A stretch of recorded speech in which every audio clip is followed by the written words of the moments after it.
Hello student. तो आज हम करने वाले हैं क्लास 8 का मैथ, जिसमें हम कर रहे थे अभ्यास 1D, जिसको हमने कंप्लीट कर लिया था। उसके बाद हम आज करने वाले हैं परिमेय संख्या के गुणा के संक्रिया के प्रगुण। तो परिमेय संख्या के गुणा की संक्रिया के कौन कौन से प्रगुण होते हैं उसको हम आज जानेंगे और उस पर थोड़ा सा चर्चा करेंगे। तो जिसमें हमारा पहला प्रगुण होता है समवरक प्रगुण।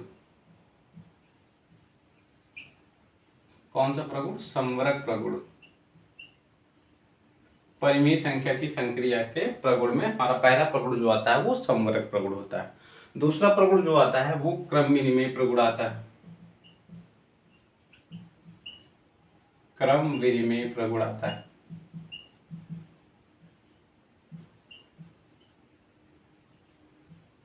और तीसरा जो प्रगुण आता है वो आता है साहचर्य प्रगुण। साहचर्य प्रगुण। तो जिसमें हम पहला पढ़ने वाले हैं समवरक प्रगुण क्या होता है। समवरक प्रगुण अगर दो परिमेय संख्या लें, उनका आपस में गुणा करें तो जो उनका गुणनफल आएगा वो एक क्या होनी चाहिए? वो एक परिमेय संख्या होनी चाहिए। फिर से जान लीजिए क्या होता है।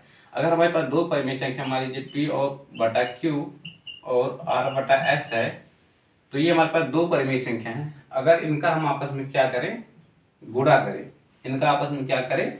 गुणा करें। तो इनसे प्राप्त जो गुणनफल होगा वो क्या होना चाहिए? एक परिमेय संख्या होनी चाहिए। क्या होनी चाहिए? एक परिमेय संख्या होनी चाहिए। अगर इन दोनों परिमेय संख्याओं का जो गुणनफल होगा वो एक परिमेय संख्या होगी तो हम क्या कहेंगे? परिमेय संख्या का गुणा समवरक प्रगुण का पालन करता है। फिर से सुन लीजिए एक बात कि अगर दो परिमेय संख्याएं हमारे पास हैं, मान लीजिए एक पहली परिमेय संख्या दूसरी परिमेय संख्या, इनका हम आपस में क्या करते हैं? इनका हम आपस में करते हैं गुणा। तो इनका जो गुणनफल आएगा, मान लीजिए इनका गुणनफल जो आता है वो x बटे वाई आता है। इनका गुणनफल जो आता है क्या आता है? x बटे वाई आता है। तो ये जो आएगा ये एक परिमेय संख्या होना चाहिए। क्या होना चाहिए? ये एक परिमेय संख्या होना चाहिए। अगर ये एक परिमेय संख्या है तो हम क्या कहेंगे? परिमेय संख्या का गुणा समवरक प्रगुण का पालन करता है। तो क्या कहेंगे हम? परिमेय संख्या का गुणा समवरक प्रगुण का पालन करता है। तो इसको लिख लेते हैं।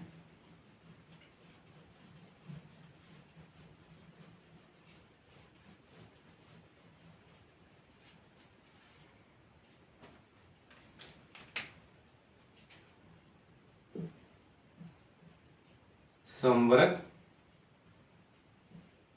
प्रगुण। समवरक प्रगुण।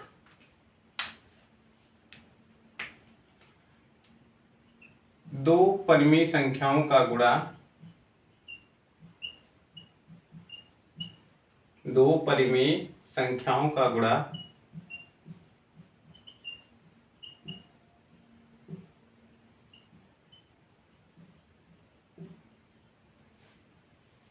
या फिर इसको लिख लीजिए गुणनफल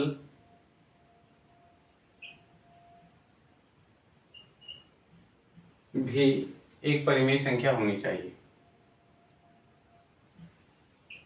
एक परिमेय संख्या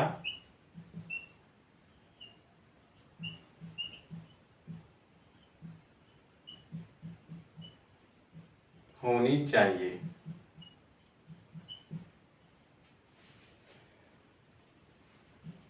तब हम कहेंगे कि परिमेय संख्या का गुणा समवरक प्रगुण का पालन करता है।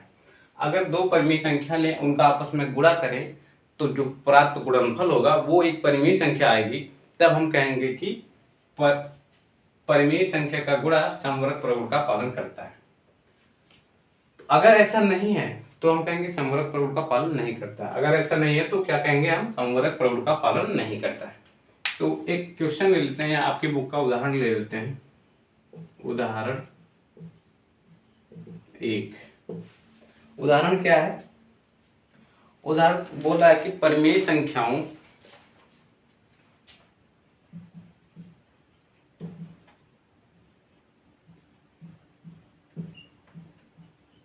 परिमेय संख्याओं 8/7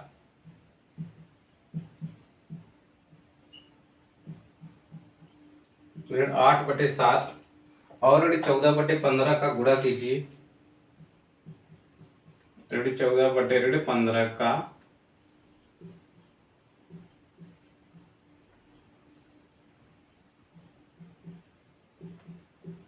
गुणा कीजिए। क्या गुणनफल परिमेय संख्या है? यहाँ पे पूछ रहा है क्या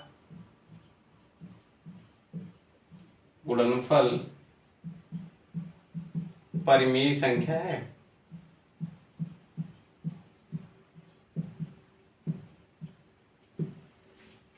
क्या गुणनफल एक परिमेय संख्या है? हमने आपको क्या बताया, समवरक प्रगुण क्या होता है कि अगर दो परिमेय संख्या लें, उनका आपस में गुणा करें और प्राप्त गुणनफल एक परिमेय संख्या आ जाती है, तब हम कहते हैं कि परिमेय संख्या का गुणा समवरक प्रगुण का पालन करता है। अगर वो परिमेय संख्या नहीं प्राप्त होती है, तब हम क्या कहेंगे कि परिमेय संख्या का गुणा समवरक प्रगुण का पालन नहीं करता है। तो यहाँ पे हमारे पास एक क्वेश्चन है, इसमें पूछ रहा है कि ऋण 8/7 और ऋण 14/15 का आपस में गुणा कीजिए। क्या प्राप्त गुणनफल एक परिमेय संख्या है? क्या प्राप्त गुणनफल एक परिमेय संख्या है? तो इसको हम गुणा करके चेक कर लेते हैं। तो क्या करना है हमें, ऋण 8/7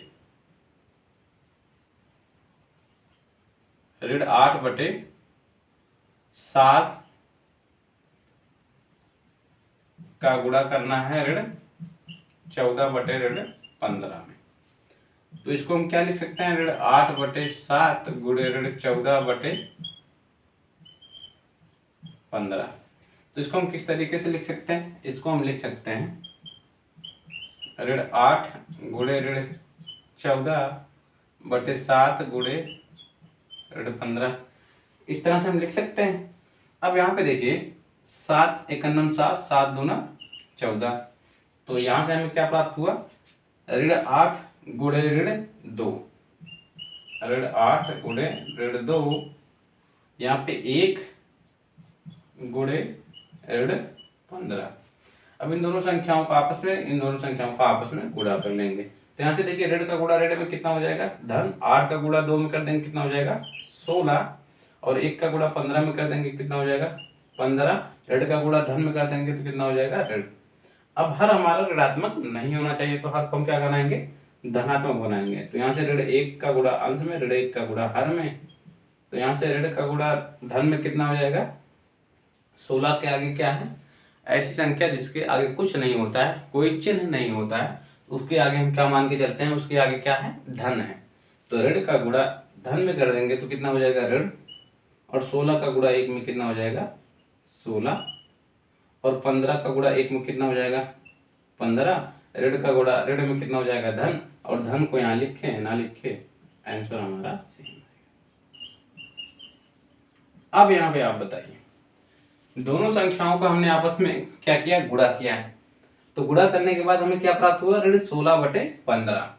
अब आपको बताना है कि ऋण 16/15 क्या एक परिमेय संख्या है? ऋण 16/15 क्या एक परिमेय संख्या है?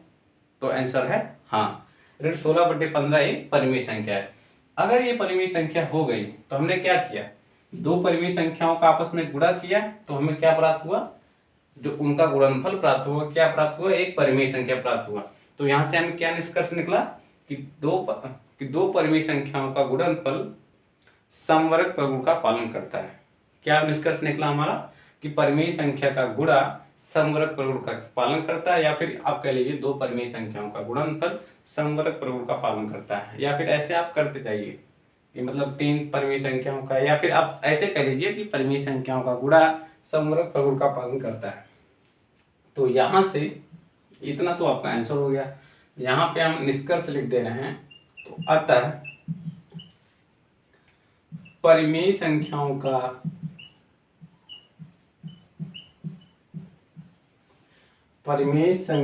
का गुणा समवर्ग प्रगुण का पालन करता है।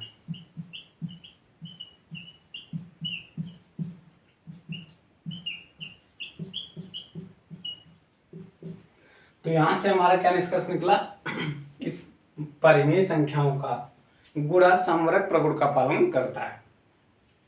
तो ये हो गया हमारा समवर्ग प्रगुण।